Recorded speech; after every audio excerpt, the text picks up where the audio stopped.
मुख्यमंत्री से भी मुलाकात कर आए हैं, आपदा को लेकर उनसे भी बातचीत हुई है। क्या देख रहे हैं किस तरह से हिमाचल प्रदेश के फिलहाल हालात और किस तरह से राहत मिलेगी लोगों को जो पीड़ित हैं?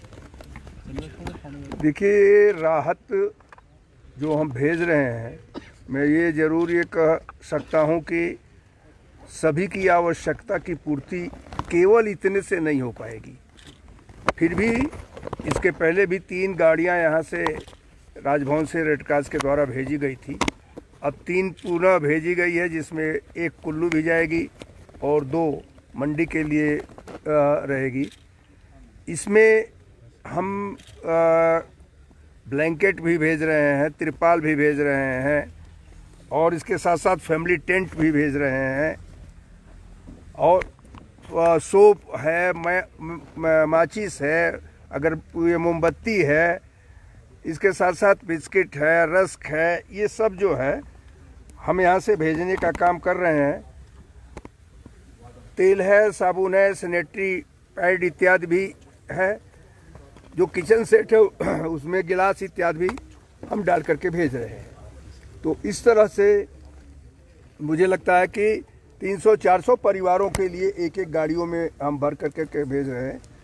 तो ऐसे लगभग 1200-1300 परिवारों को हम रेड क्रॉस के द्वारा इस बैच में जो है भेजने का काम कर रहे हैं। आज स्वयं भी हम जा रहे हैं।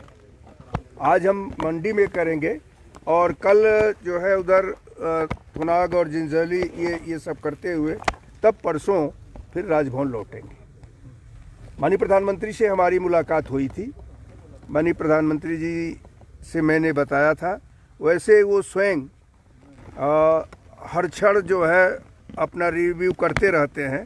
हिमाचल पर उनकी विशेष स्नेह रहता, जिसके नाते वो कहे तो अच्छी बात हुई हमारी, और उन्होंने हिमाचल को बहुत अच्छी तरह से पहले भी समझा है। समझने के बाद उन्होंने कहा कि अब यहाँ के रहन सहन में भी लोगों को परिवर्तन करना पड़ेगा, नहीं तो जिस प्रकार से नुकसान हो रहा है, अगर लोगों ने अपने को परिवर्तित नहीं किया तो काफ़ी नुकसान हो सकता है। सहायता के संदर्भ में भी वो है।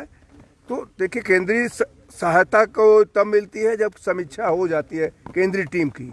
तो केंद्रीय टीम जो रिपोर्ट देता है उसी आधार पर जो है सहायता वो देते हैं। शेष तो यहाँ पर हम लोग कर ही रहे हैं, समाज के लोग भी कर रहे हैं, हम भी कर रहे हैं, शासन भी कर रहा है।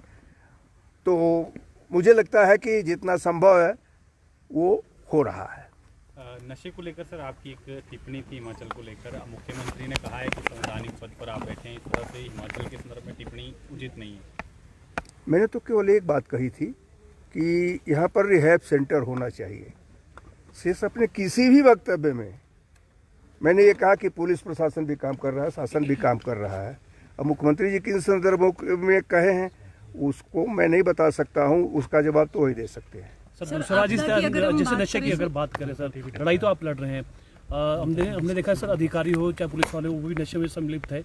पिछले कल एक वीडियो वायरल हो रही है सर कि अन्य राज्य से जो शराब जो है सरकारी गाड़ियों में जवान, पुलिस के जवान हिमाचल आ रहे हैं। सीएम का स्कॉट में गाड़ी थी कल, उसमें इस तरह से किस तरह से आप देखते हैं? किसके स्कॉट में? सीएम का स्कॉट में सर। तो इस पर मुझे कुछ नहीं कहना जी। सर, अगर हम आपदा की बात करें सर, तो सुप्रीम कोर्ट की ओर से चिंता जताई गई है। एक तो हिमाचल में जो अनियंत्रित और अवैज्ञानिक तरीके से जो निर्माण हो रहा है, अगर उसे समय रहते बंद नहीं किया गया तो हिमाचल का नाश भी हो सकता है। इस तरह की चिंता जताई गई सुप्रीम कोर्ट की ओर से। हाँ, वो उससे संबंधित जज के अपने वर्डिक्ट थे, लेकिन मुझे लगता है कि जो बात मैंने माननीय प्रधानमंत्री जी के लिए भी बताई है कि सबकी इस बात की चिंता है कि अगर यहाँ के रहन सहन में बदलाव नहीं किया गया तो निश्चित रूप से यहाँ पर काफ़ी नुकसान होगा। तो उसको पूरी तौर पर लोगों को करने के लिए सोचना चाहिए। अन्य जो बातें हैं, सरकार अगर केंद्र के समझ कुछ रखना है तो जा कर के रख सकती है।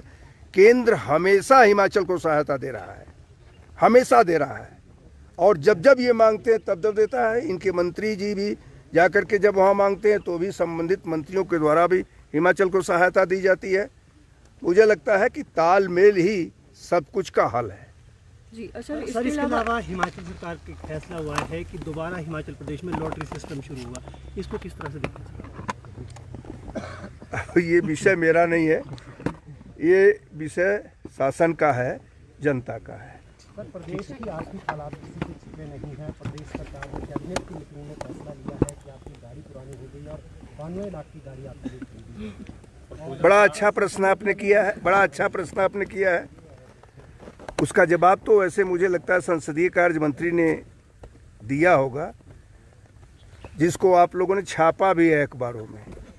लेकिन उसके बावजूद भी अगर प्रश्न पूछ दिया तो मैं ये कह रहा हूँ, दिल्ली में एक नियम लागू हुआ है, जिस नियम के अनुसार जो गाड़ी दिल्ली में है वह गाड़ी अब वहाँ नहीं चलाई जा सकती। यहाँ की पुरानी वो सिस्टम है कि उस दिल्ली में जब गाड़ियाँ यहाँ से जाती है तो दूसरी गाड़ी लेनी पड़ती है। उस नियम के अनुसार हमने पूछा तो नहीं कि यहाँ की गाड़ी कितने वर्ष की हो गई, लेकिन इतना ज़रूर है कि नहीं आएगी तो फिर ये गाड़ी जब दिल्ली जाएगी तो दिल्ली चलने लायक हो जाएगी। इस नाते यह परिवर्तन का हो रहा है। मुझे लगता है कि जब बात ये आई कि 5 साल बाद गाड़ी बदली जाती है तो उसमें इस बात को भी कहा जाना चाहिए था कि दिल्ली में गाड़ी बदलने के नाते ये बदलाव हो रहा है। कोई हमें इस प्रकार की आवश्यकता नहीं है। ठीक है सर, थैंक यू सर।